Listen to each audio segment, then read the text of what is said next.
Hello everyone, this is Yasin Sakharkar, electrician instructor Ahmad Abdullah Garib private ITI institute के YouTube channel पर आपका स्वागत करता हूं। आज हम देखेंगे पायर व्हील। आपके स्क्रीन पर यहां पर पायर व्हील नज़र आ रहा है। इलेक्ट्रिकल में बहुत सारे फार्मूलेज होते हैं। ये फार्मूलेज हमको कहाँ से मिलते हैं और ये कैसे बनाए जाते हैं। इससे पहले वाली वीडियो में आपने देखे थे ओम्स लॉ। ओम्स लॉ में हमने 3 फार्मूले देखे थे जो मैजिक ट्रायंगल से मिलते हैं। आज हम उसमें जो एक ट्रायंगल और ऐड ऑन करेंगे, इसका नाम है पावर ट्रायंगल। ओम्स लॉ के हिसाब से जो ट्रायंगल था उसमें जो है वोल्टेज, करंट और रेजिस्टेंस, ये 3 यूनिट थी। पावर ट्रायंगल में वोल्टेज, करंट और पावर, ये 3 यूनिट्स होती है। आज हम ये दोनों ट्रायंगल को मिलाकर, जो पहले हमने देखे थे ओम्स लॉ में 3 फार्मूले बने थे, अब इसमें जो है 9 फार्मूले ऐड ऑन करेंगे। जैसे आपके स्क्रीन पर ये पायर व्हील आपको नजर आ रहा है, इसमें 4 यूनिट्स है, पावर, वोल्टेज, करंट और रेजिस्टेंस। हर एक में जो है 3-3 फार्मूले दिखाई दे रहे हैं आपको। ये फार्मूले आपको जो है वो रेडीमेड मिल जाएंगे, लेकिन ये फार्मूले बनते कैसे, आज ये कहाँ से, किस तरीके से इसको बनाया जाता है, ये फार्मूले हम यहाँ पर देखेंगे। तो आइए हम देखते हैं कि ये फार्मूले किस तरीके से बनते हैं। तो जैसे आपने स्क्रीन पर देखा कि 2 ट्रायंगल, तो वो 2 ट्रायंगल के जरिए से हम जो है फार्मूले बनाएंगे। तो सबसे पहले हम पावर और वोल्टेज के फार्मूले किस तरीके से बनते हो देखेंगे। पावर का जो पहला फार्मूला है P = I × V, तो ये फार्मूला जो हमको पावर ट्रायंगल से मिलता है। अब दूसरा फार्मूला बनाने के लिए हम क्या करते हैं, P = V/R × V। इस तरीके से जब ये पावर का फार्मूला हम ब्रेक करते हैं तो हमको दूसरा फार्मूला मिलता है V²/R। ये हमारे पास दूसरा फार्मूला आ गया, P = V²/R। उसी तरह से हम तीसरे फार्मूले की तरफ बढ़ते हैं, P = I² × R। तो ये फार्मूला हमें कहां से मिलता है, तो P = I मल्टीप्लाई, यहां पर जो V था उसको हम ब्रेक करेंगे। V = क्या होता है, I × R होता है। तो यहां पर हम अप्लाई करेंगे और यहां पर लेने के बाद ये हमको फार्मूला मिलता है P = I² × R। तो इस तरीके से हमको पावर का ये पहला फार्मूला, दूसरा फार्मूला और तीसरा फार्मूला अवेलेबल होता है। उसी तरह से वोल्टेज का जो फार्मूला है, तो पहला फार्मूला हमारे पास जो होता है वो ओम्स लॉ से मिला हुआ होता है। ये दूसरे 2 फार्मूले हमको जो है वो पावर से मिलेंगे, पावर ट्रायंगल से हमको ये 2 फार्मूले मिलेंगे। तो ओम्स लॉ के हिसाब से जो पहला फार्मूला है V = I × R और दूसरा फार्मूला है V = P/I। जो ये फार्मूला जो है वो हमने यहां से लिया है, इसको ब्रेक किया है, V को यहां पर लिया क्योंकि V को हमको मालूम करना था, और P जो है वो ऊपर चला गया और I जो है वो नीचे आ गया अपॉन में। तो ये दूसरा फार्मूला इसका मिल गया। तीसरा फार्मूला भी जो हमको है वो पावर से ही मिलेगा, V = √P × R। ये फार्मूला हमको इस फार्मूले से जो इस फार्मूले को ब्रेक करके हमने इस फार्मूले को बनाया है। तो P = होता है V²/R। तो इसको ब्रेक करने के बाद हमको ये फार्मूला मिला है।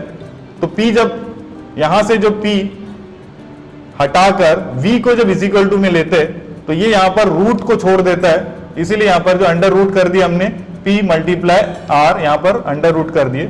इस तरीके से 6 फार्मूले हमारे पास आ गए। अगले जो दो जो मात्राएं हमारे यूनिट्स है, वोल्टेज और पावर के अलावा रेजिस्टेंस और करंट, इसके लिए हम यहां पर देखेंगे किस तरीके से फार्मूले बनते हैं। तो जिस तरीके से आपने देखे कि ये 6 फार्मूले हमारे पास है, अभी हम करंट और रेजिस्टेंस के 3-3 फार्मूले कैसे बनते हैं वो देखेंगे। तो ये 2 फार्मूले जो है करंट का और रेजिस्टेंस का, ये हमको जो है वो मैजिक ट्रायंगल से यानी ओम्स लॉ से मिलता है। जैसे ऊपर आपने यहाँ पर भी देखे थे वोल्टेज में भी, ये हमको ओम्स लॉ से, ये तीनों फार्मूले हमको ओम्स लॉ से मिले हुए। बाकी जो 2 फार्मूले हर एक में जो है वो पावर से मिलते हैं। पावर के फार्मूले को ब्रेक करने के बाद ही जो है वो हमारे पास ये फार्मूले अवेलेबल होते हैं। तो करंट I = V/R, ये पहला फार्मूला करंट निकालने का, और दूसरा फार्मूला है I = P/V। ये किस तरीके से, P P is equal to I into V को जो ब्रेक करके बनाया गया ये फार्मूला। तो यहां पर जो है वो आई को यहां पर लिया गया और P को जो है अपॉन में ले, P ऊपर चला जाएगा और V जो है वो अपॉन में चला जाएगा। तो इस तरीके से हम यहां पर करंट मालूम कर सकते हैं। तीसरा फार्मूला जो है करंट का वो है I is equal to P upon R root whole root.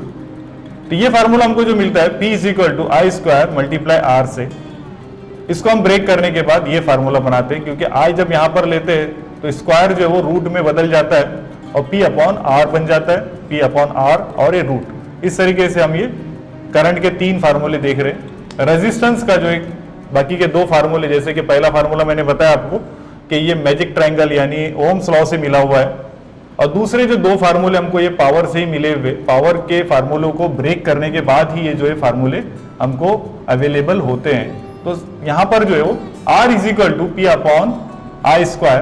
तो P का जो फार्मूला था यहाँ पर हमने देखे थे, P का जो फार्मूला यहाँ पर P is equal to I square multiply R, ये फार्मूले को यहाँ पर ब्रेक कर दिया हमने, R को यहाँ पर ले लिया इज इक्वल टू में P ऊपर चला गया अपॉन आई स्क्वायर।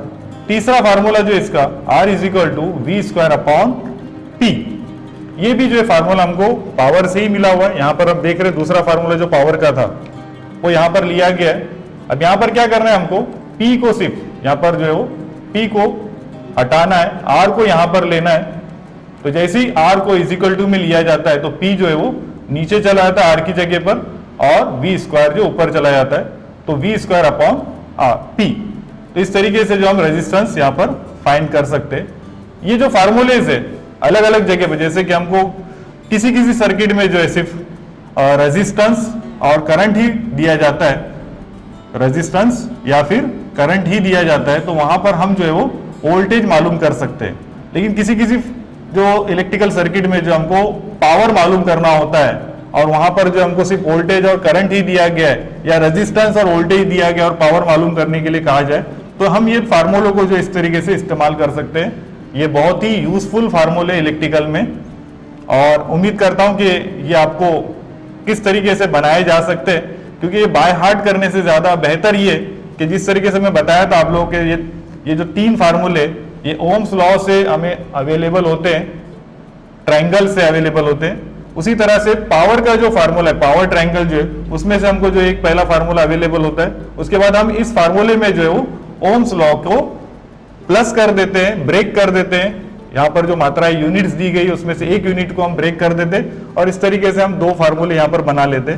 उन्हीं फार्मूलों को फिर यहाँ पर ब्रेक करके हमने जो है वो अलग अलग वोल्टेज के लिए, करंट के लिए और रेजिस्टेंस के लिए ये फार्मूले बनाए हैं। उम्मीद करता हूँ कि ये फार्मूले किस तरीके से बनते हैं आपको समझ में आ गए होंगे। तो अब हम मिलेंगे अगली वीडियो के साथ। हमारे YouTube चैनल को लाइक, शेयर और सब्सक्राइब करें। Thank you.